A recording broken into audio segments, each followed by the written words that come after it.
संस्कृताय नमो नमः। अहं रेणुझास्मि। अद्य शास्त्रे तृतीयखण्डस्य छात्रां शीर्षकः वर्तते महाकविकालिदासस्य विरचित पूर्वमेघदूतस्य रस अलंकार भावस्वरूप इत्यादि संक्षेपेण उपस्थाप्य। तो बच्चों, आप ध्यान देना, हम इससे पीछे के वीडियो में रस के संबंध में और अलंकार के संबंध में स्वरूप इत्यादि संस्कृत में PDF सब बना करके दिए हैं और मैं उसको हिंदी में आपको आज समझाने जा रही हूँ।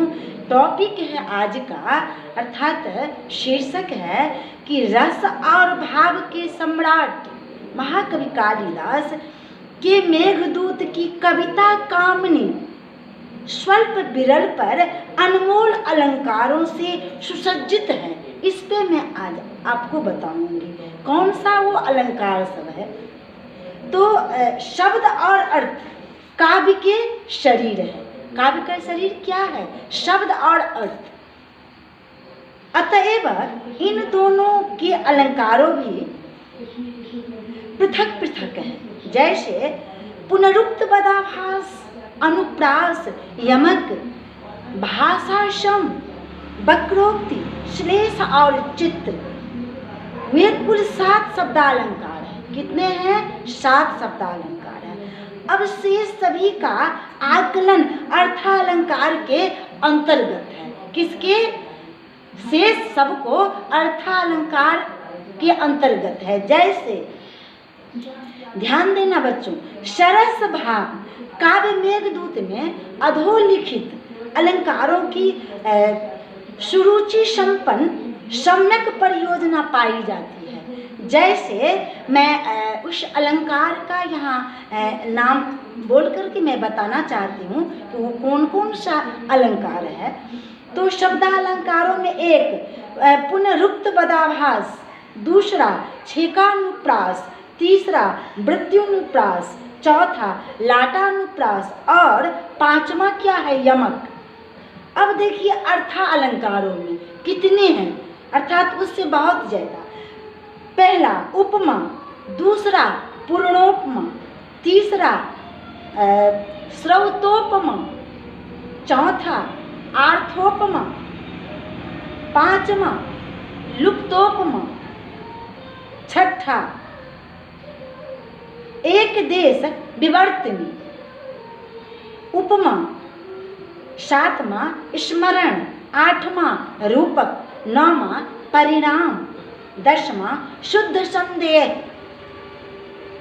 11वां अपहुनुति, 12वां उत्प्रेक्षा, 13वां जातुत्प्रेक्षा, 14वां गुणोत्प्रेक्षा, 15वां क्रियोत्प्रेक्षा, 16वां अतिशयोक्ति, 17वां तुल्य योगिता, 18वां दृष्टांत, 19 निदर्शना, 20 व्यतिरेक, 21 सहोक्ति, 22वां समासोक्ति, 23 परिकर, 24 पर्यायोक्त, 25 अर्थांतरन्यास, 26 काव्यलिंग, 27 अनुमान, 28 विशेषोक्ति, 29 विषय, 30 यथासंख्य, 31 पर्याय, 32 शाब्दी परिसंख्या, 33 आर्थी परिसंख्या, 34 अर्थापत्ति, 35 विकल्प, 36 समुच्चय, 37 प्रदीप, 28 उदात्त और 29 पेय। उक्त शब्दालंकारों ने मेघदूत को कविताओं को तथा अर्थालंकारों ने उनके अर्थों को अतिशयित सुषमा अर्थात अतिशयित सुषमा प्रदान की है। जैसे इससे रस और भाव प्रशस्त, प्रशांत और प्रसन्न हो उठते हैं। जैसे पुनरुक्त पदाभास का एक चित्र इस श्लोक के माध्यम से उत्पश्यामि त्वयि तटगते स्निग्धभिञ्जाञ्जनाभे सद्यः कृतद्विरददसन छेदगौडस्य तस्य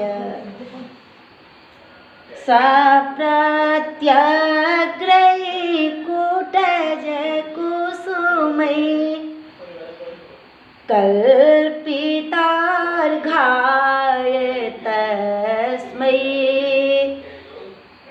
सुप्रीतः प्रीतिप्रमुखवचनं स्वागतं व्याजहार।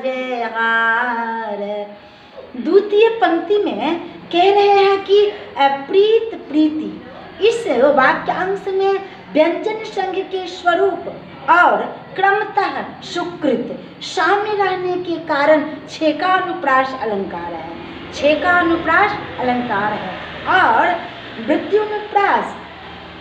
वृत्त्यनुप्रास का विलास यह है इस श्लोक के माध्यम से विश्रान्तः सन ब्रजबनो नदी तीरे जातानि सिंचन उद्यानानां नवजलकरयोथिका जालकानि योथिका जालकानि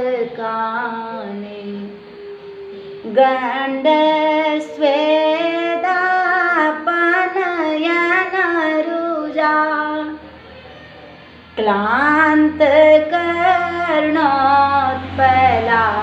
क्लान्तकर्णोत्पलानां छायादानात् क्षणपरिचितः पुष्पलाभिमुखानां।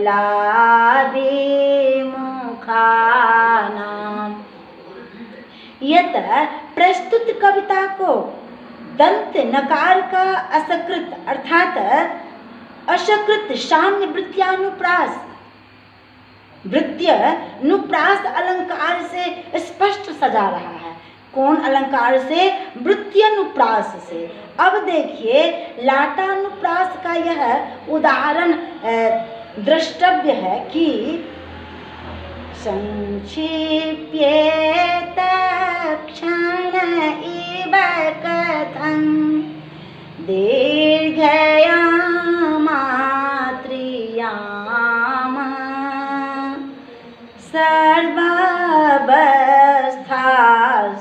सर्वावस्थास्वरपि कथं मन्दमन्दातपं स्यात्। अर्थात प्रस्तुत छंद की पहली पंक्ति में दीर्घयामा विश्राम अर्थात दीर्घयामा लंबे रहने वाली त्रियामा रात्रि, इस वाक्यांश के याम पद में यद्यपि शब्द और अर्थ की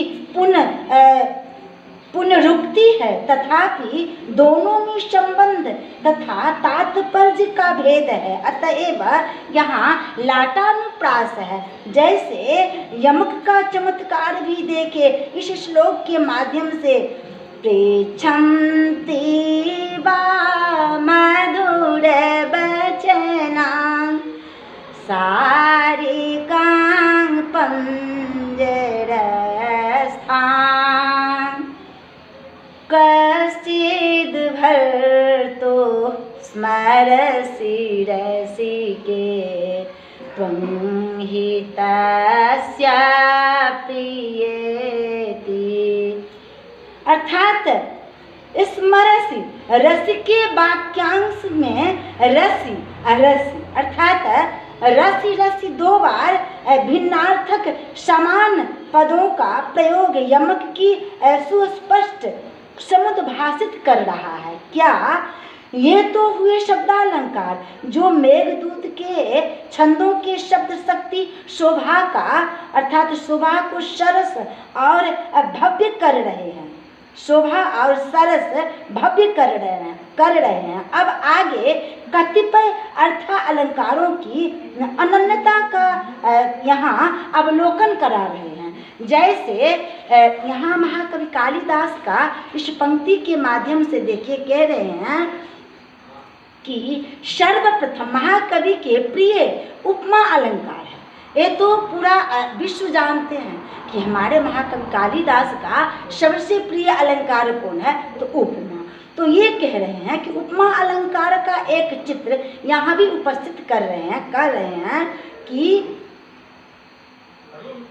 ब्रह्म वर्तं जनपद मथ छायया गाह मानः क्षेत्रं क्षत्र प्रधान किशोनं कारवं तद्भजेथा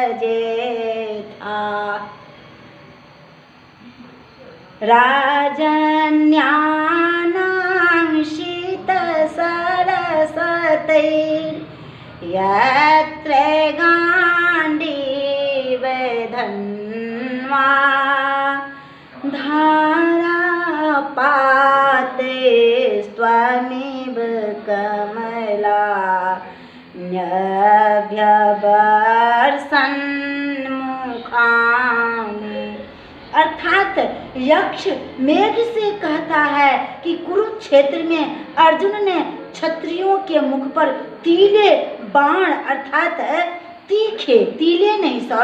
तीखे बाण बरसाए थे, और जैसे तुम भी अपनी जलधाराओं को तीर की तरह कमलों पर अर्थात वर्षाओगे। तुम सा अर्जुन अर्थ में उपमान और उपमेय का साधर्म उपमा की योजना कराता है, जैसे स्वरूप उपमा की योजना करता है। अब देखिए यहाँ कह रहे हैं कि पूर्णोपमा की पूर्णता का उदाहरण। संस्कृताय नमो नमः आगे के वीडियो में फिर बताएंगे।